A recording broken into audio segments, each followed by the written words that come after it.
Bom dia. Alguém não me escuta aí fora?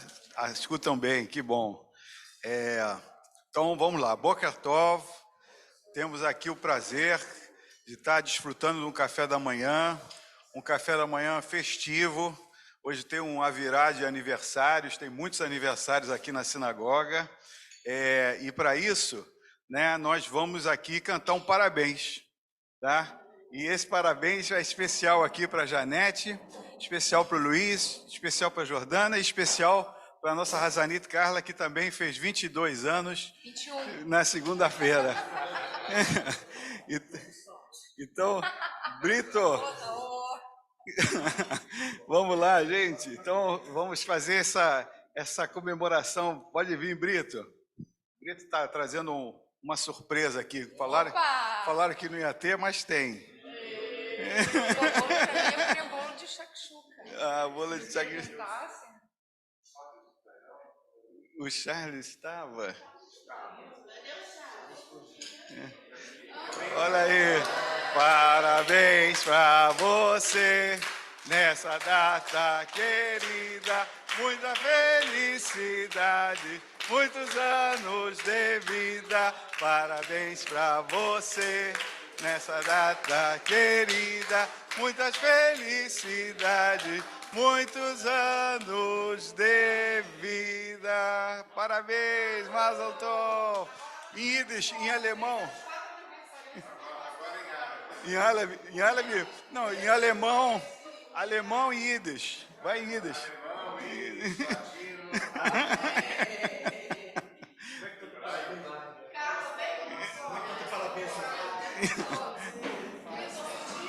Suzane Yotovheim. Então, olha, desculpa aqui o pessoal que está vendo tudo isso, mas é a alegria aqui desse encontro que está franqueado a todos que estão no online. Myself. Já foi. Olha, o Charles apareceu. Estava atrás de você.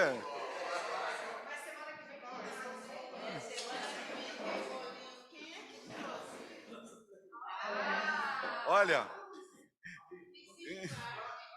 Vamos lá, gente. Então, com esse clima de festa, vamos agora dar continuidade à festa de Shavuot com os anúncios que o Raul vai fazer e, na sequência, vamos aqui começar com a Carla. Esse ano vai ter Shavuot. Novidade. É igualzinho festejar aniversário, tá certo? Esse ano tem Shavuot.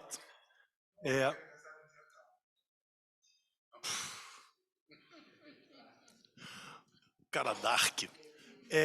Esse Shavuot cai dia 25 de maio, o que é uma quinta-feira à noite, é o primeiro dia de Shavuot, ok? Quer dizer, começa 25 à noite e 26 e 27. 27 também? Porque Shabat também, eu sei, mas é Shabat também. Shavuot. Muito bem, então 25 é Shavuot à noite, e nós vamos fazer então, dia 25 à noite. Galera, é interessante escutar isso, porque ninguém sabe o que eu vou falar. Um estudo de Shavuot super interessante, que se chama, saiu no Ari News agora, mas saiu lá no meio, muita coisa, então deixa eu destacar, chama O Dilema da Escassez. Nós vamos discutir sobre qual é a atitude que se toma quando o recurso não é suficiente para todo mundo. Qualquer recurso, por exemplo, recurso médico, como aconteceu agora quando teve o Covid, que tinha mais doente do que recurso, tá certo? Então, como é que você escolhe? Como é que você escolhe em qual remédio você vai investir dentro do sistema público global, tá certo? Como é que você escolhe que pessoa vai ser atendida antes, que recurso vai ser deslocado para cá e para lá?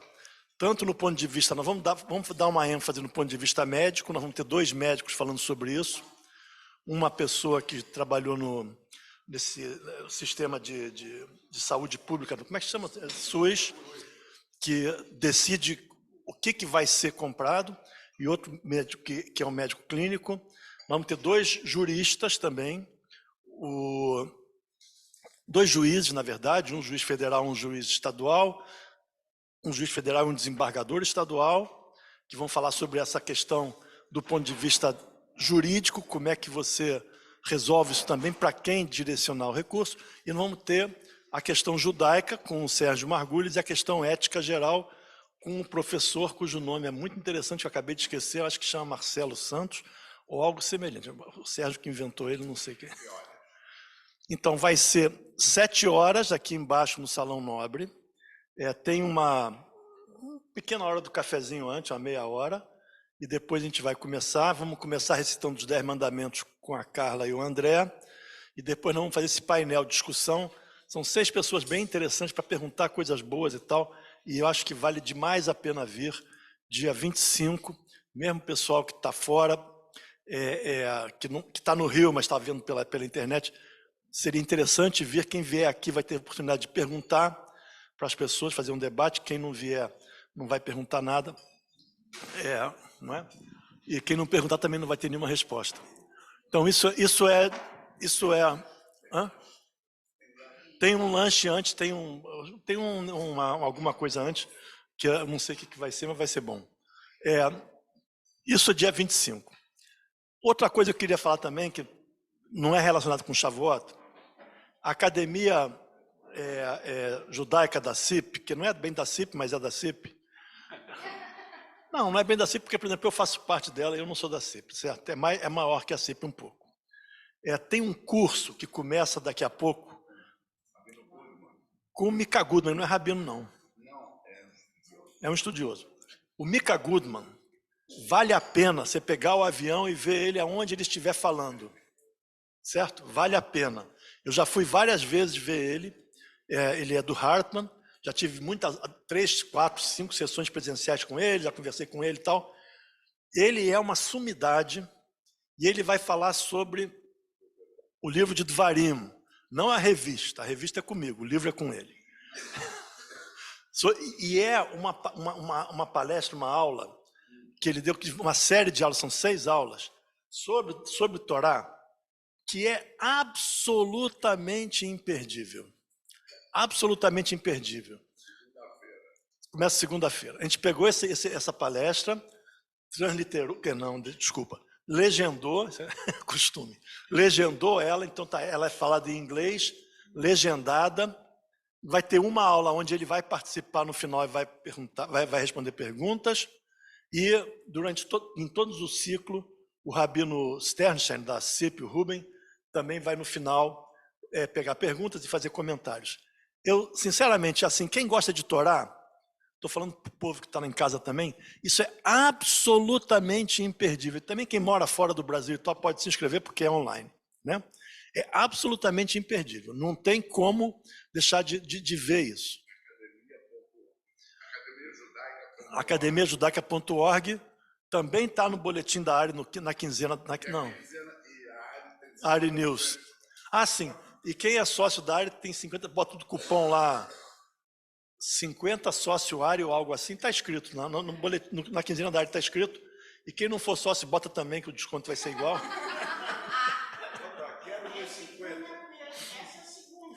Começa essa segunda, é imperdível, o esforço de traduzir é super bem feito, e eu acho que quem não vier, quem não assistir nem Shavuot, nem isso, está perdendo muito.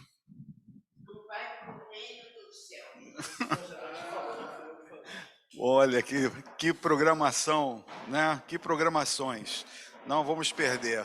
Bom, vamos então agora dar continuidade ao aniversário, os anúncios de Shavuot, com a nosso estudo comunitário, né? Feito hoje com a honra que a gente tem de da Carla ter aceito o convite, né? A Carla, nossa Razanita, está fazendo 1 ano também. Mais um motivo para esse aniversário, 1 ano de Ari, né? A Carla vestiu a camisa de uma maneira assim maravilhosa, né? Parece que ela está aqui, né? E ela veste a camisa, ela nos joga na Kavaná e nos mantém na Kavaná. E ela estuda, né? E trouxe para a gente aqui várias coisas. A Carla, para quem não conhece, ela tem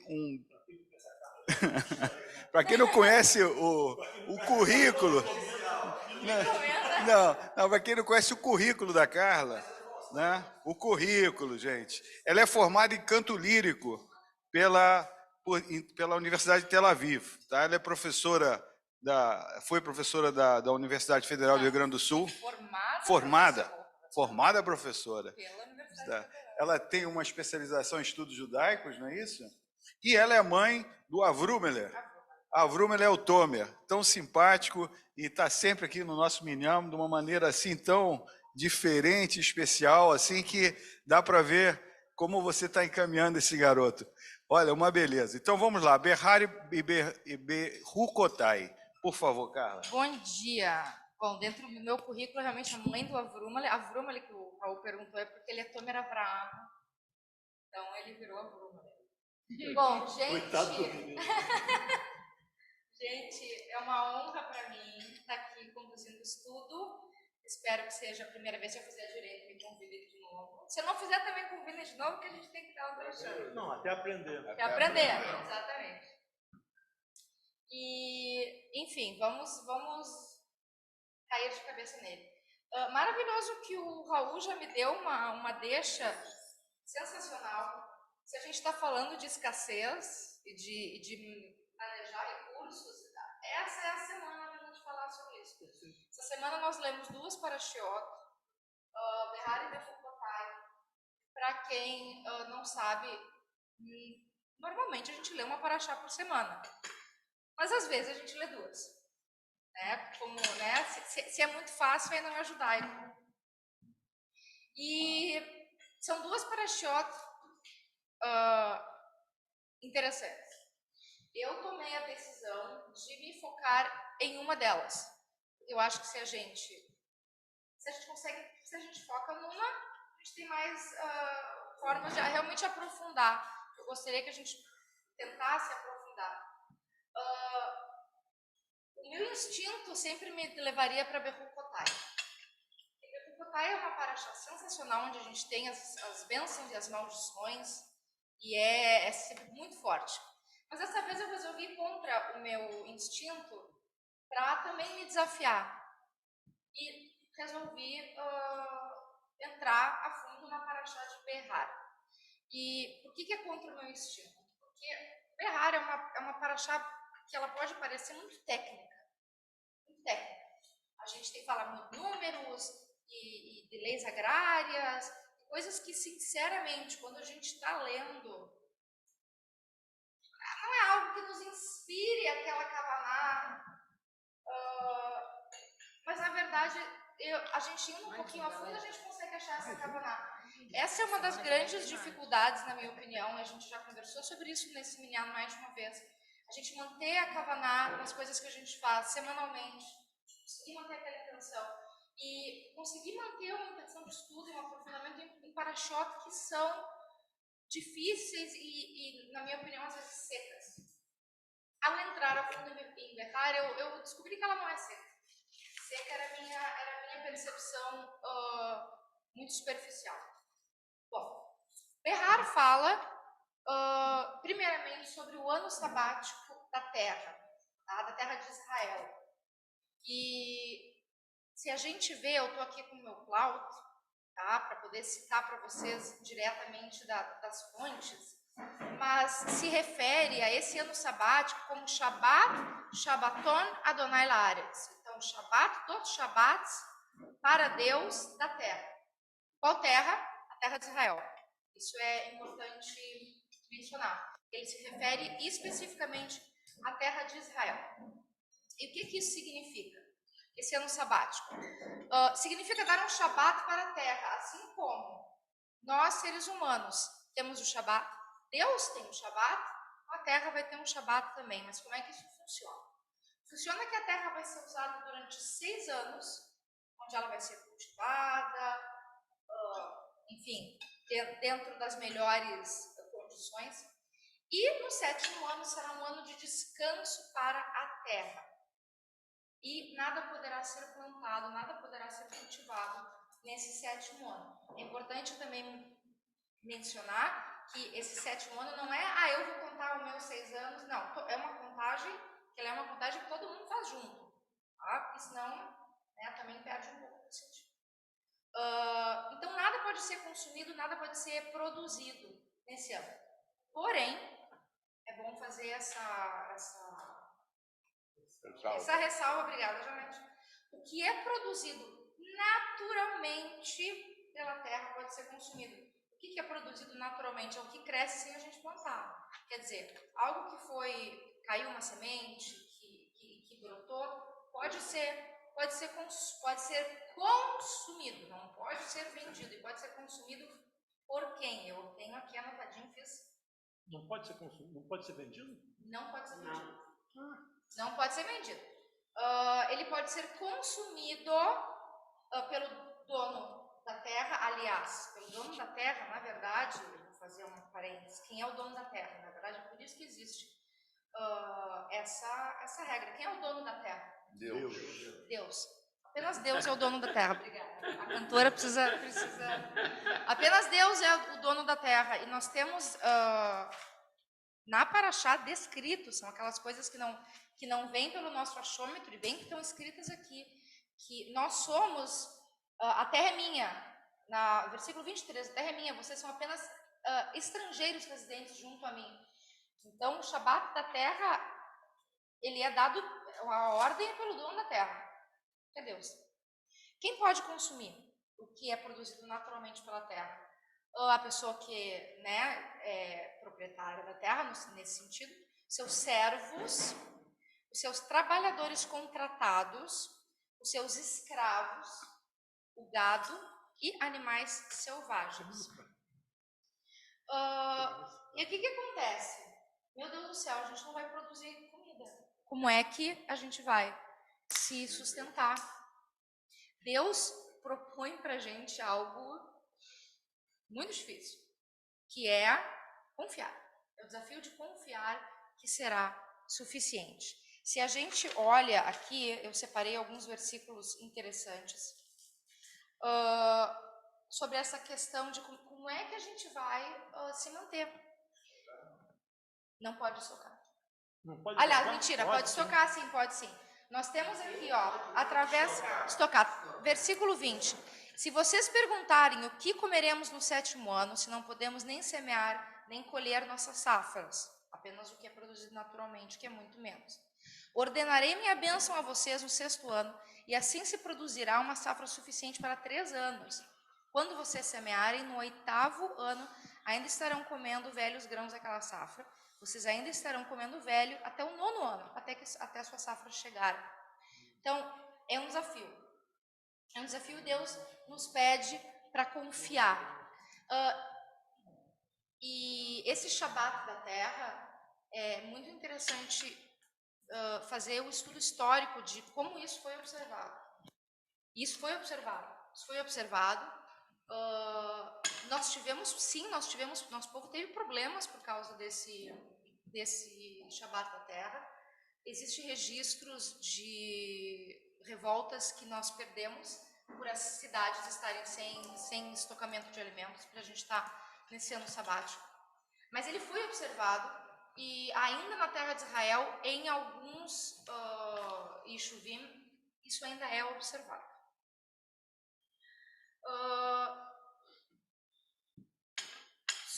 Eu quero fazer o comentário geral e depois, enfim, a revisão geral da Paraxá, e depois a gente ir para os comentários, para a gente poder ter uma visão mais geral e não genérica. Essa Paraxá também vai falar sobre o ano do jubileu, ou Yuvel, em hebraico. Tá? O que é o ano do jubileu? O ano do jubileu, sim, é algo complicado. Deus nos ordena. Nós vamos fazer 7 anos sabáticos. O que acontece? Nós vamos fazer 6 anos, 7. Contamos 1. E fazemos isso mais 7 vezes. 7 vezes. Tá? 7 vezes 7, 49. Tabuada básica. Então, no 50º ano, nós teremos um ano de jubileu. E o ano de jubileu, ele também é um ano sabático, mas ele tem outras características. Nós teremos um descanso da terra também. Só que nós temos um problema. São 2 anos. E se a gente for contando, o 49º ano é ano sabático. Isso. 50º ano também vai ser. Então, nós temos 2 anos sem produção, seguidos, sem produção. Além do descanso da terra, nós vamos ter, e aí eu trago direto da Torá, a libertação por toda a terra para todos os seus habitantes, versículo 10. O que isso significa? Significa que nós temos o direito de retornar à nossa propriedade. Tá? O que isso significa? Quando a gente vende uma terra para outra pessoa, a gente não está vendendo a terra, uma vez que a terra não pertence a nós, a terra pertence a Deus. Nós estamos vendendo a colheita. Então, como é que é calculado o valor? Eu vou vender para o Vitor aqui umas terras que tá me sobrando umas terras aí, estou precisando de uma grana, vou vender para o Vitor. Lá em Israel, eu vou vender uma terra para o Vitor. O valor ele vai ser calculado de acordo com o número de colheitas que nós temos até o ano do jubileu. Por quê? Porque no ano do jubileu, querendo o Vitor ou não, zero. Essa propriedade volta para mim. Ou para minha família. Tá? E o que acontece? Quanto mais anos até o jubileu, digamos que eu comprei o ano seguinte do jubileu, vai ser mais caro, porque eu tenho mais colheitas, eu estou comprando o direito das colheitas, de novo, não é o direito da terra. E se eu estou mais perto do jubileu, eu vou pagar menos. É um aluguel, mas nós também estamos alugando a terra de Deus, então nós também temos a obrigação de resgatar os nossos parentes. É uma obrigação moral, de acordo com a Torá. O que significa resgatar parentes? Resgatar terras dos parentes. Resgatar parentes que, por motivos de dificuldade financeira ou outros motivos, eles são escravizados por dívidas. Então, nós temos a obrigação de liberar esses nossos parentes. Existe uma outra regra, que é a regra da libertação dos escravos. E aí nós temos mais um ponto problemático. Nós temos a obrigação da libertação dos escravos judeus. Isso é um problema. Por quê? Porque que a gente recém leu, faz o quê? 2 semanas. E amarás ao próximo como a ti mesmo. Porém, a gente só vai resgatar os escravos judeus. E os escravos não judeus, eles são direito de quem os adquiriu, e também eles são herdáveis. Então, isso não se aplica aos não judeus. Isso é um problema. Um problema se a gente está falando de uma paraxá que ela é tão... ela é uma paraxá de um idealismo. De uma vanguarda e de um idealismo. Mas esse idealismo a gente já começa... mas se a gente está resgatando só os judeus, a gente acabou de dizer que amarás o próximo como a ti mesmo, tem um problema. As dívidas também são canceladas no ano do jubileu. Isso é bom, né? Maravilhoso. Isso é bom para quem deve, isso é ruim para quem emprestou o dinheiro. Pois é. Interessante é que em casas de cidades muradas, que não significa literalmente que as cidades têm muros, mas em centros habitacionais, assim que a Torá se refere, esse retorno da propriedade não se aplica, tá? Então, a casa que eu, digamos, moro numa cidade considerada murada na terra de Israel, comprei uma casa, isso não se aplica. A única forma da gente resgatar uma casa que a gente vendeu é dentro do primeiro ano. O primeiro ano que a gente vendeu essa casa, o dono dessa casa, o ex-dono, pode comprar de bem de volta. Depois, a posse ela é permanente e herdável, tá? Então, o que acontece? De acordo com o Plaut, que é sempre para nós a melhor referência, né? O que o Plaut traz? Eu achei muito legal, eu trouxe as frases como elas estão escritas. O Plaut se refere, dentro de um dos ensaios, no Plaut, que isso é uma nobre manifestação de idealismo social e preocupação humanitária. o ano do Shabat da Terra e o jubileu. E é uma expressão, o ano do Shabat da Terra é uma expressão da ideia do Shabat. Apesar de todos nós pensarmos, faz todo sentido, porque a gente está, isso é uma ideia ecológica, a gente está prevenindo a exaustão do solo. Só que isso é um benefício prático, não é por isso que isso é colocado. Apesar de sim, isso ser algo que a gente deve comentar, por isso que eu quis trazer tudo até o final, para a gente poder trazer isso para comentar, a gente deve comentar que sim, isso tem uma implicação ecológica, isso tem uma implicação na preocupação com a saúde do planeta que Deus nos deu para viver. Mas isso não foi por isso que isso foi colocado, isso é colocado como, isso é o Shabat, Deus fala, esse é o Shabat meu, Shabat da minha terra. Tem coisas muito maravilhosas dentro disso, coisas muito maravilhosas, tem tudo de muito incrível, da ideia humanitária, de libertar escravos, tem algo de incrível na ideia de teus familiares terem a obrigação moral, e quando a gente está falando de Torá e de algumas centenas de anos atrás, as obrigações morais tinham um valor dentro da sociedade maior, na minha opinião, aí começam as minhas opiniões, do que hoje. Então, é um idealismo, gente, essa paraxá é praticamente uma manifestação comunista, a gente pode dizer. A propriedade, ela ou será... Socialista. Não, a coisa não é ótima. Plaut fala, em um dos ensaios, fala que isso pode ser praticamente considerado uma manifestação comunista, não socialista comunista, ele fala. Realmente, é um termo forte, mas eu usei esse termo porque eu tenho de onde me apoiar nele. Só que é incrível, é maravilhoso, tá tudo dentro de um conceito de Tikkun Olam. A gente sabe que o Tikkun Olam, melhorar, né, o Letaken Olam, que é consertar o mundo, também está ligado à terra que a gente vive, ao planeta que a gente vive. Porque vai chegar um dia, essa frase não é minha, vai chegar um dia onde o ser humano vai descobrir que ele não pode comer o dinheiro. A gente precisa da terra para sobreviver. Eu estava explicando essa semana para o meu filho que ele disse assim, mamãe, mas a gente não, eu estava estudando com ele, né? Ele estava me ajudando, ele sempre me ajuda. Eu estava explicando sobre a questão do ano sabático. Ele disse, mamãe, mas hoje em dia a gente nem planta mais o que a gente come. Eu disse, opa!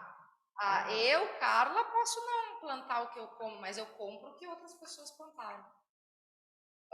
Então, é tudo muito bonito, tem uma ideia muito nobre.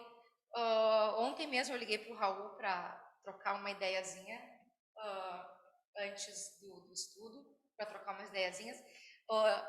E o Raul falou, a ecologia é um conceito muito antigo.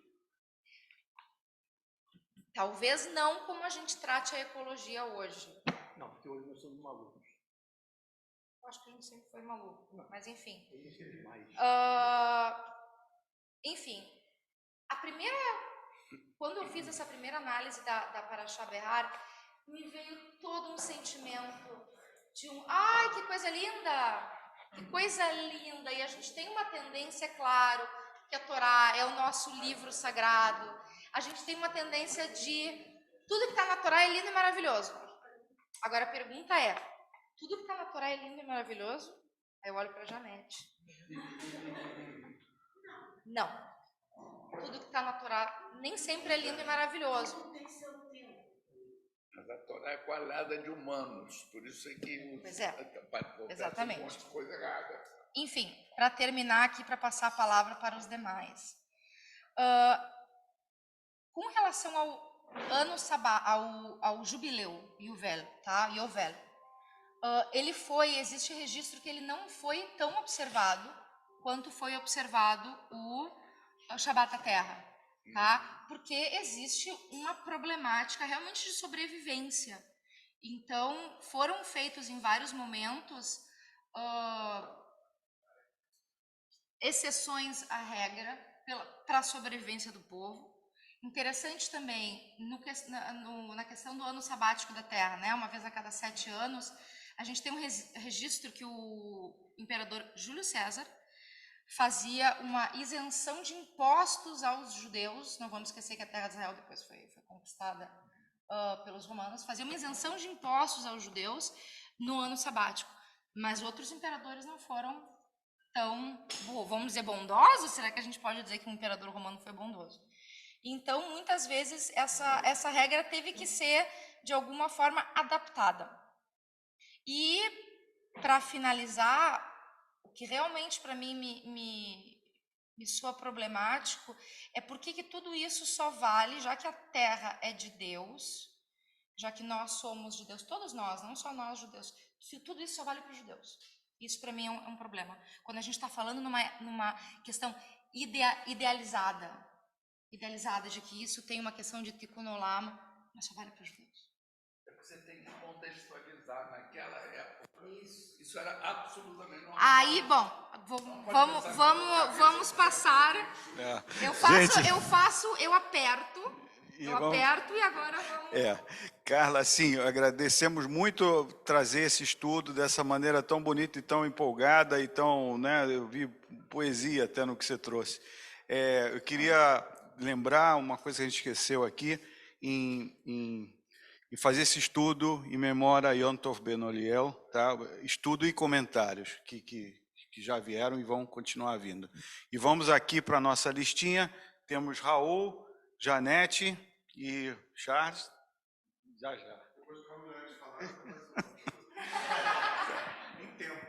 Claro que vai sobrar, eu vou provocar mais um pouco. Não, óbvio. Mas assim, foi muito bom. Você pegou muita coisa e infelizmente a gente só tem alguns minutos, porque dava para tudo que você falou, cada coisa que você falou dava para falar, não contra, mas adicionar uma série de coisas, inclusive o fato de que esse Iovel e a Shemitah, que é de 7 anos, eles foram depois avacalhados na época do Talmud, foi Hillel, que falou assim, não está dando certo esse negócio, porque financeiramente não funciona esse empréstimo que só vai cair daqui a 7 anos. O que acontecia? Acontecia que ninguém emprestava. Chegava lá, eu estou precisando porque minha colheita quebrou, pegou fogo lá, não sei o quê, eu preciso, esse ano preciso. Aí o cara fala, não vou te emprestar, porque ano que vem acabou. Então ele falou, não, então vamos dar um jeito, e criou uma maneira de sair disso. Mas eu só quero responder a última coisa que você falou sobre por que é só para os judeus. Porque isso que é só para os judeus é algo maravilhoso, e não ruim de jeito nenhum. A gente lê de uma maneira errada se a gente achar que, na minha opinião, que isso é ruim. E falou Samuel, tem a contextualização. A ideia de que a terra tem que descansar não é uma ideia judaica, é uma ideia que existe desde que o primeiro agricultor começou a descobrir que não sei o que tinha que descansar a terra. Então, isso existe há não sei quanto tempo. E o Plauto fala sobre isso, não aí nesse capítulo, mas essas ideias de que coisas universais e como o judaísmo pegou e deu uma transformada nessas coisas. Qual é o twist judaico disso? Então ele botou a terra e botou também a libertação dos trabalhadores, que a gente chama de escravo, são trabalhadores assalariados, né? Porque você tinha naquela época, todo mundo era dono do seu pedaço. A ideia de que você é comunista, isso não. Cada um tinha a sua propriedade privada. E a propriedade privada era dele. E ele estava lá, tem um profeta que fala, cada homem debaixo de sua figueira, debaixo de sua videira. Cada um com sua maquininha de produzir comida. Então todo mundo tinha não sei o quê. E aí tem também a parte de rede social. Se a Torá falasse, isso é para toda a humanidade, o que ela está fazendo? Ela está fazendo a cultura ao lado, sei lá, do lado daqui tem os egípcios, de lá tem os babilônicos, do lado de cá tem não sei quem, daqui tem os gregos. Vocês também têm que fazer isso. Não, vocês não têm que fazer não. Não tem que fazer não. Nós vamos fazer. Quem quiser fazer também, pode copiar a lei e fazer. Não tem problema nenhum, faça. Mas não é uma lei para todos. A lei para todos na Torá é não matar, não sei o quê. Isso é para todos. Agora essas coisas econômicas, Faz a tua economia, amigo. Eu faço a minha. Faz a tua. Ontem bati um papo com um garoto da Chomer, que me pareceu muito interessante e tal. E aí ele fala que estão fazendo kibbutzim urbanos e tal, não sei o quê. E a minha ideia, assim, eu não falei com ele porque eu estava eu estou num momento de ser tentar ser mais educado. Falar assim para ele, você percebe que kibutz urbano, comuna, só pode ter num sistema capitalista? Onde cada um faz o que quer?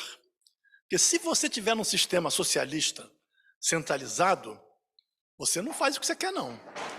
Você não abre a tua birosca, não. Quero abrir uma lojinha. Não, senhor. Agora, está num sistema capitalista que é livre, eu quero viver em conjunto, todo mundo vai, não sei o quê. Pode, faz. Quer alugar um apartamento por 50, quer comprar para dividir por 50? Vai, quer dividir o salário de todo mundo? Divide. É legal. Então, a ideia de que é só para os judeus é uma ideia muito interessante em todos os aspectos sempre. É a ideia anti-imperialista. Essa ideia de só para os judeus é anti-imperialista, é nacionalista.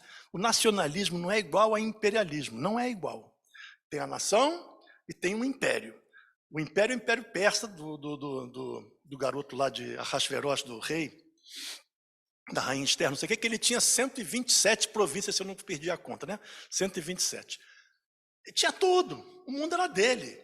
Não, a gente só quer a nossa, galera. E não enche meu saco aqui, nós estamos bem aqui, e não sei o quê. E nós temos nossa lei, e a nossa lei não é a tua. Que pena, que legal. É bom isso. É bom, acho bom. Mas, enfim, essa é só uma das coisas que você falou, mas você falou muito legal, e tudo que está aí é super interessante mesmo. E a outra coisa, a Shemitah ainda é usada hoje, tem kibbutzim em Israel, que fazem Shemitah, que no 7º ano não se cultiva na terra de Israel. Como é que faz para não cultivar na terra de Israel e ter comida?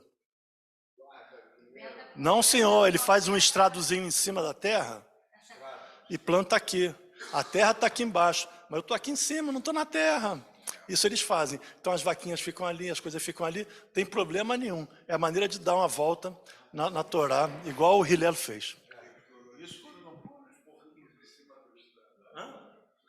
Deixa eu só responder ao Raul. Sempre uma alegria poder ter uma discussão com o Raul. Obrigada. Aqui na página 856 do Cláudio, nos ensaios, nós temos aqui. Essa legislação, portanto, expressa um propósito social construtivo, baseado na convicção religiosa de que toda a riqueza é de Deus. Como a demanda comunista é sucintamente formulada, ninguém terá propriedades. Não, eu não estou dizendo. Não, mas eu estou...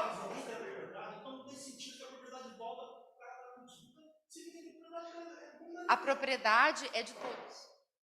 Ninguém tem, todos têm. Não, absolutamente. Sabe que aqui no Brasil tem as ilhas, são propriedades do governo, para sempre. A gente tem o direito de uso, depois volta para o governo. Não sei se já a União.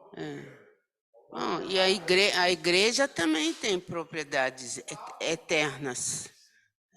No judaísmo nós não temos. Não, quase que o Rio Comprido inteiro é da igreja.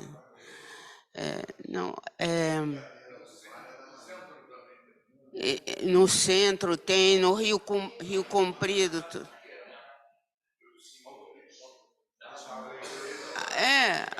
Paulo de Fronten toda é da igreja.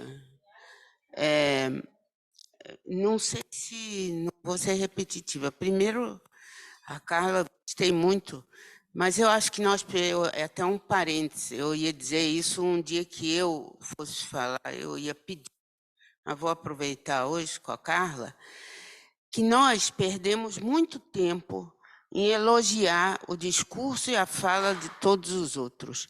Nós temos muito pouco tempo aqui. Eu acho que se a gente... E eu não sei se numa verdadeira discussão de Torá normalmente tradicional, todo mundo tem que começar e terminar agradecendo que vai falar e elogiando o que o último falou, o penúltimo, o antepenúltimo. E se a gente... Não, mas aí é falando em nome, aí tem uma utilidade, não é só dizendo que foi bonito. Eu acho que se a gente acumular os minutos que a gente costuma perder com isso, nesse nosso escasso tempo, seria interessante. Mas, enfim, mas foi bonito. Bom. As mulheres têm o direito de se contradizer quando elas Bom, queiram. um parêntese. Agora, não sei se eu vou conseguir. Minha cabeça já não é a mesma. Nós estamos tendo umas aulas com o Rabino Edelheit sobre o Buber, e a primeira coisa, ele passou a primeira aula uns 15 minutos tentando meter na nossa cabeça que a gente tinha que entender o Buber no tempo dele, 1916. Ele não estava falando de Moshe Rabbeinu. E a gente tem essa tendência de esquecer que certas coisas que a gente não admite. Por exemplo, até essa coisa que está falando aí de comunismo, no Plaut. Se a gente fosse lembrar que o Plaut, o livro, todo mundo que escreveu ali, foi nos Estados Unidos, e começaram nos inícios dos anos 80, eles usavam comunismo para querer diferenciar as coisas mais sociais e menos sociais, já muito diferentemente de hoje, que tem 40 anos. Então, eu não sei se hoje, se o Plaut fosse escrito hoje, essa palavra comunista ainda estaria lá. Compreende? A gente tem que tomar muito cuidado com isso. Em questão de seco, que você colocou, que é seco, que parece seco, eu, pessoalmente, exatamente essas parashiot que falam mais sobre ética, elas, para mim, elas são, quer dizer, eu acho que eu até já falei isso. Eu rezo, a minha reza é exatamente quando a gente está cuidando da ética. Não é seco, é uma procura, uma extrema procura espetacular que o judaísmo tem e que se diferencia dos outros modos de pensar, a procura da ética para todo mundo, inclusive para o escravo, porque quando a gente fala também aí, quando a gente fala do escravo na antiguidade, e principalmente o escravo no meio judaico, não é bem o que nós aqui brasileiros, que a gente estuda no colégio, quando a gente é criança, da escravidão, como era horrível. Inclusive, a nossa escravidão aqui no Brasil não era nem igual à escravidão nos Estados Unidos, né? E quando a gente fala de escravo hebreu, ele não é a figura que nós fazemos na nossa cabeça por causa do que a gente aprendeu na 4ª série primária, ou sei lá como chama hoje, entende? Não é aquela... havia diferença, porque o escravo, em geral, estrangeiro, eram pessoas conquistadas de guerras, não sei o quê. Então, havia diferenças no tratamento. Mas eu agora não sei dizer aonde, mas quando a gente lê, no geral, quando a gente vai lendo, a gente vê que não é a escravidão dramática que nós temos na nossa cabeça. Pode. Não, até para não confirmar, pode. O Laurentino Gomes, não sei se todo mundo conhece o Laurentino Pois Gomes. é, que não é um dos é. caras mais inteligentes que tem no Brasil. É. O bom, cara bom, gostoso. Mas não é a O escravidão. Laurentino Gomes escreveu esse livro Escravidão. São 3 livros, na verdade. E no primeiro livro ele define o que é escravidão através de uma definição de um cara chamado Lovejoy, que eu não sei quem é, mas evidentemente deve ser um scholar importante. E esse cara define o que é escravidão em 7 pontos, que eu não vou lembrar de todos eles, mas eu vou lembrar de um que fala que a escravidão sempre envolve violência. A escravidão não é você trabalhar para o outro, é trabalhar para o outro sob coação violenta. Certo? Isso nós não temos. Essa escravidão a gente não tem na Torá. Pois é. Então, isso é uma coisa que muda muito. Quando a gente Muda. pensa em escravidão, hoje é sempre uma pessoa que foi capturada na violência e é mantida escravizada pela violência.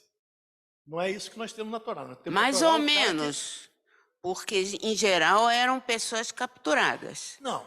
O escravo Mas hebreu, o cara que a se vende, atitude não sei era o quê, diferente. É a pessoa que se vende. Isso existe. Isso, Não só. a maioria é essa, na verdade, né? Não, era gente Então é isso. capturados de outros grupos também, de guerras. Tem. Vou passar para Não, o Charles. mas a servidão era o escravo judeu. Sim, não, mas nós temos, não, mas peraí, nós temos a servidão, que é o que a gente chama de escravo judeu, e tem a escravidão, que é o escravo estrangeiro em geral.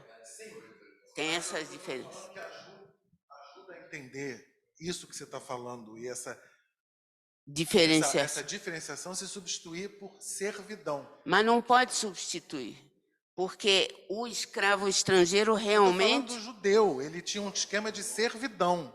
O judeu, o Então, escravo judeu. Se você diferenciar a servidão da escravidão, Sim. você entende melhor a relação entre o dono da terra e aquele que servia a terra, que arava, Isso. por servidão. A escravidão, ela é o que é escravidão, como o Raul disse, não tem muito o que substituir. Não, não é o que é. A escravidão no meio hebreu não era a escravidão, por exemplo, no Brasil. Mas é o que eu estou falando, você tem que me escutar. Eu falei, a escravidão Estou escutando. dos não hebreus era escravidão e ponto final. Tinha violência, tinha conquista, etc. A relação entre os judeus não pode ser caracterizada entre os hebreus, eu não gosto nem de falar de judeus, entre os israelitas, não pode ser caracterizada hoje como escravidão, mas talvez como servidão. Com os povos estrangeiros era escravidão, é o que você está tentando dizer. Não, mas é aí que eu estou fazendo diferença com o povo estrangeiro,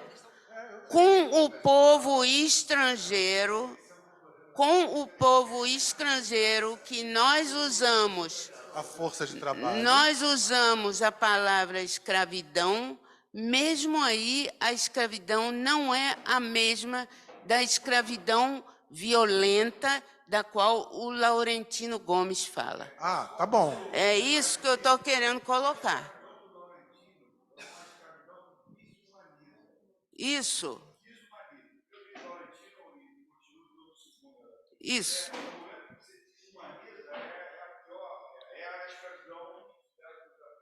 Isso. Isso.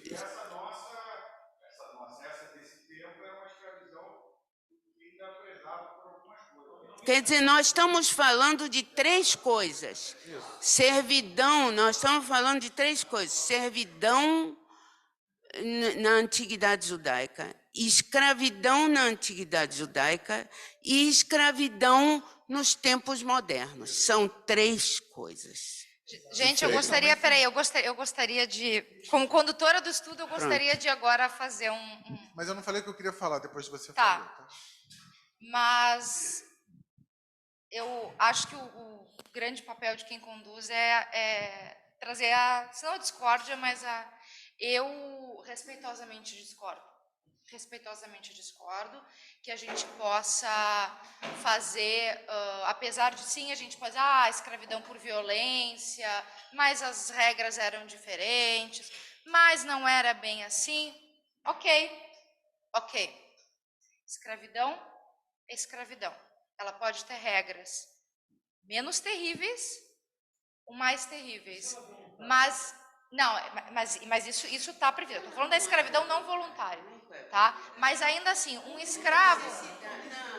Gente, peraí. Não, Não, nem sempre, às vezes por dívida. Necessidade. Às vezes por dívida. Necessidade, caramba, todo mundo tem. Sim, não, Agora perdeu a terra dele. você se submete à escravidão por necessidade. Não dá para dizer que é. Bom, eu gostaria de pontuar que, já que a gente está falando de um ponto de vista também humanista, e quando a gente traz a Torá, que traz muita coisa muito à frente, os textos muito à frente do seu tempo, coisas que são discutidas hoje, a gente está falando há algumas centenas de milhares de anos, ainda assim, eu gostaria de pontuar que um escravo é um escravo. Nenhum de nós, até onde eu sei, nunca teve que enfrentar uma situação de escravidão. Então, não sou eu que vou... eu também tive 2 sogras, então não tem problema. Eu acho que não está dentro... não está dentro muito... Eu não acho correto a gente dizer... não, essa escravidão é melhor, essa escravidão é pior. Gente, se a escravidão tem formas de não ser tão horrível assim, porque que tudo que foi feito, tudo que afligiu o Egito aconteceu por escravizar o povo judeu. Sim, era uma escravidão, mas ainda assim, Raul, escravo é escravo. O escravo não é humano, o escravo ele é dono de alguém. Não é voluntário porque ele precisa. O cara que produz também precisa. O dono da terra que produz também precisa. Mas eu gostaria muitíssimo de ficar em casa, não esperar que chova ou não chove. Hoje tem empregado que é escravo. Aqui aos montes. por isso que eu acho, eu não... 50% da população brasileira é escrava. Ou mais, exatamente. Vamos mudar de assunto? Quem ganha salário mínimo é escravo. Vamos lá, Charles Steinman, Não Direto posso elogiar do a Carla, Rio- mas eu vou elogiar igual. de Zurique ao Rio de Janeiro. Obrigado pelo estudo. Não, eu vou voltar no negócio lá no iniciozinho. A provocação você fez, que hoje em dia a gente também pode avaliar, né, a situação em vários países que ainda existe escravidão, não é aqueles que fingem que não existe, né? Mas aquela questão do ser exclusivo, uma regra que vale exclusivamente para os israelitas, que parece que é exclusivamente no sentido exclusivista de privilégio, eu não vejo assim também. Porque quem fez o pacto com Deus foi uma escolha daquele povo. E aqueles outros tinham os seus pactos de relação de soberania, que não era o Deus israelita. E muitas vezes era ligado a um monarca, a um soberano mundano, terreno. Então, aí também acho que tem uma diferença, que o pacto do israelita era com Deus e vinha dele essa decisão, era um pacto de 2 partes, enquanto que os outros povos não tinham pacto com esse Deus. As regras que valiam para eles eram outras. Eu até acho, inclusive, é só achismo, que isso denota um certo respeito, porque nós hoje também nos beneficiamos durante séculos, hoje em dia menos porque os estados estão organizados, mas durante até pouco tempo, se disser 50 anos é muito. Nós tivemos regras de juízo, de organização comunitária, social, que não são iguais às dos povos onde a gente se encontrou. Nós tivemos sempre um status diferente, não por privilégio, mas o nosso pacto era diferenciado dos outros. Eu acho que eu vejo Charles por aí, não como um privilégio, não levando muito no lado da política e organização política do país, mas o pacto com esse Deus que determinou essa regra é um pacto que nós aceitamos lá no pé do Sinai. Outros não aceitaram. E aí, acho extremamente social-democrata, para não usar os outros termos, que eles sigam as suas regras. Pode entrar né? Nós temos regras, inclusive, de convivência para esses que não têm esse Deus como o seu Deus de coração, não sei como de adoração, diria. Nós até temos regras de convivência social para eles, para o estrangeiro entre nós temos regras até muito assim, claras e generosas. Mas aí é na terra que aquele Deus deu para nós, vale a regra que ele compactuou conosco. Eu vejo por esse lado, eu queria voltar naquela discussão não é um privilégio. Como dizia uma professora, o governo não podia ser dona bruxa. Temos aqui Gilberto, Germano, Samuel. Você no início, Carla, mencionou que você disse que ia mencionar depois aqueles que poderiam se alimentar. Você ia dar a lista dessas pessoas que a lista está aí, mas você não leu. Eu quero saber se eu estou incluído. Nós podemos, a pessoa que está com a posse daquela terra, os servos dessas pessoas, os trabalhadores contratados, escravos, o gado e animais selvagens. Essas pessoas poderiam se alimentar do que era produzido naturalmente pela terra. Essas pessoas, os animais selvagens. Mas são pessoas Só- também, né? O que eu achei muito interessante, essa coisa da vanguarda, tá? E estou pegando aqui o que o Raul Couto falou do Chomer, da jovem guarda. Acho que o espírito da coisa é a gente estar na vanguarda das coisas, que o Charles também comentou aqui agora. A gente tem essa diferenciação, eu acho que a gente está sendo judeu quando a gente está olhando a coisa na frente, né? Quando a gente está fazendo a guarda. Na sequência, eu não sei se eu estou com Germano.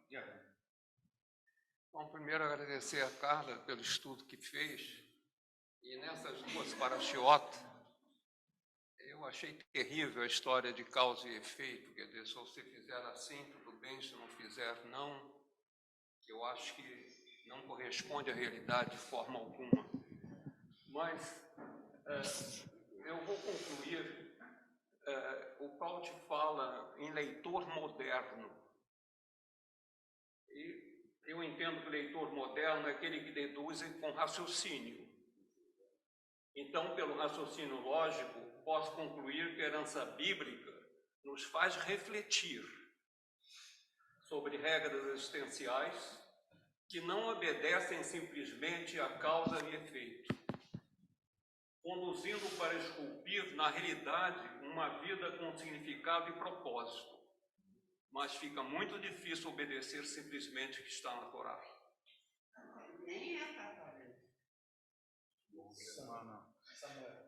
Samuel, estamos aqui sempre com a sua sobrinha de Belo Horizonte. Eu estou sabendo que ela vai comentar depois o que eu falei. Sempre. Não, o que eu queria dizer é que há uma tendência de esquecer a contextualização na leitura da Bíblia. Você vê que o Deus que existe lá no início, que mandava arrasar as cidades, matar todo mundo, matar os bois, aliás, ecologicamente não podia destruir as árvores, mas era um Deus extremamente violento. O Deus dos profetas é outro Deus, e o nosso Deus é outro Deus. E é tudo mesmo, mas cada um dentro da sua contextualização. O homem era violento e eles tinham um Deus violento. E tudo foi passando. E, normalmente, as pessoas querem julgar com a cabeça de hoje o que foi escrito, o que se passou há milênios. Só isso. Não é não contextualizar, é contextualizar pelo que você conhece hoje. Exatamente. Muda o contexto. Isso mesmo. Tempo e espaço. Exatamente. Jordana.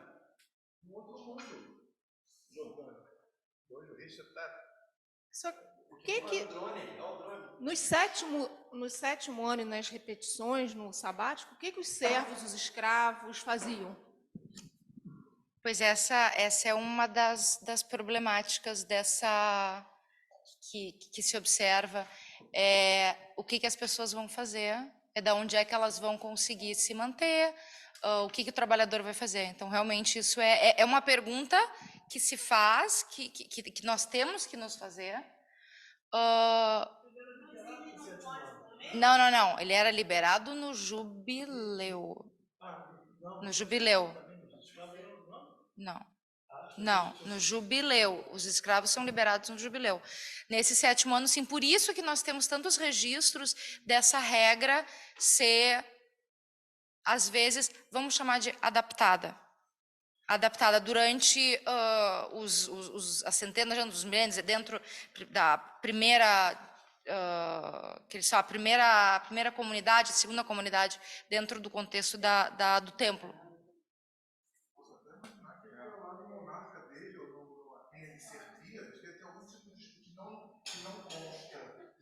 Muitos dos governantes, sim, foram benevolentes com relação a isso. Agora, muitos não. Muitos outros também não. Gente, 9h36, estamos praticamente chegando aqui já no extratempo. Então, está ficando curto. Ai, desculpa, verdade. Aniversariante e com a mão levantada. Eu vou ser aniversariante durante... Ela vai falar do escravo. É que eu... Claro. Olha, nós, sobre essa crítica que nós temos às coisas da Torá, só uma palavrinha. Olha, eu acho que a gente tem que ver ao contrário. Se não fossem essas coisas que os judeus escreveram em alguma época, porque eles estavam refletindo sobre esses assuntos, nós hoje não estaríamos melhorando essas coisas, essas faltas. Então, por exemplo, essa coisa da escravidão. Tá? A gente não gostou, mas a gente tem por onde criticar, porque nós temos uma diretriz de ética constante, é o principal do judaísmo. É isso. Eu acho isso não é que a gente não vá encontrar coisas erradas ali aqui. Além do mais, ajustes. Por exemplo, outro dia eu estava consertando lá em Teresópolis uma bandejinha que se desmilinguiu toda, mas o meu neto tinha pintado ela, então eu quis consertar, tá?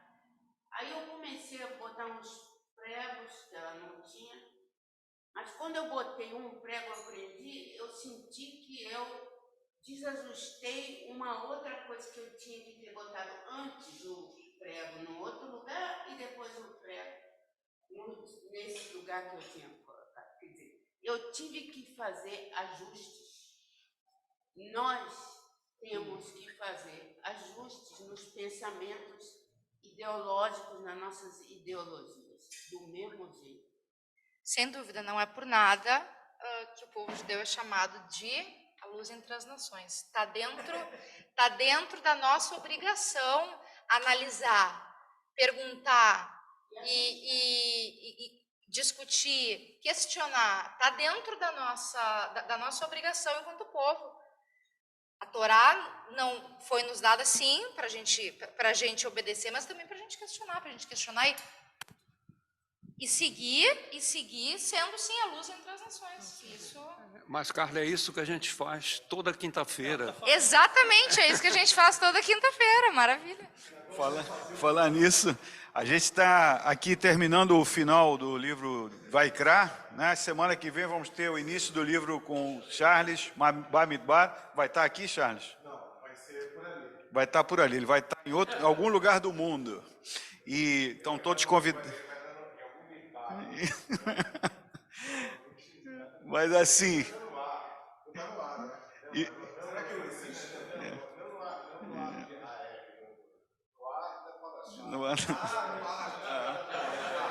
E aqui a gente está encerrando essa paraxá, né, falando das consequências de atender ou não o que está escrito, né? Se você atende, você vai ter felicidade e bênçãos, né? Uma das bênçãos que é o sono tranquilo. Quem tem um sono tranquilo é abençoado. Quem anda de cabeça ereta é abençoada, né? E as pragas, assim, uma é fora de série, né? Quando você fugir, ninguém vai te perseguir. Essa é terrível, né? Enfim. Você vai fugir pensando que alguém quer te perseguir. Então, vai com uma folha e vai sair. Mas, enfim, que a gente... eu gostei muito assim do teu estudo, assim, na contramão do que a Janete falou, mas de fato, porque fomentou tanta discussão e tantas reflexões, e a gente podia continuar aqui longamente. Carla, por último, assim, agradecer muito, e não sei se você vai nos dar aqui eu vou deixar para vocês. Eu gosto de deixar o Birkat Amazônia para a comunidade. Gente, eu queria agradecer pelo convite do Vitor, primeiramente. Fico muito feliz que a gente tenha conseguido toda a discussão que a gente sente, que não, isso me toca, eu quero falar, isso me toca, isso eu sinto que eu cumpri o que eu desejava fazer, que era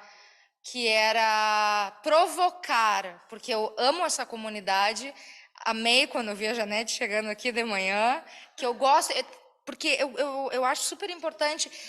E concordo contigo, a gente tem que parar de passar. Eu acho que um elogio, foi legal, é uma educação que é legal. Agora, parar de passar a mão. Gilberto, porque tu é o Gilberto, eu vou concordar contigo, assim, só por educação. Não, mas eu não estou dizendo que a gente faz isso, estou dizendo que é muito bom que a gente tenha essa liberdade enquanto comunidade de se questionar, sempre de uma forma respeitosa, que a gente tenha essa liberdade. Isso é uma das coisas que eu amo muito nessa comunidade. Então, muito obrigada a todos.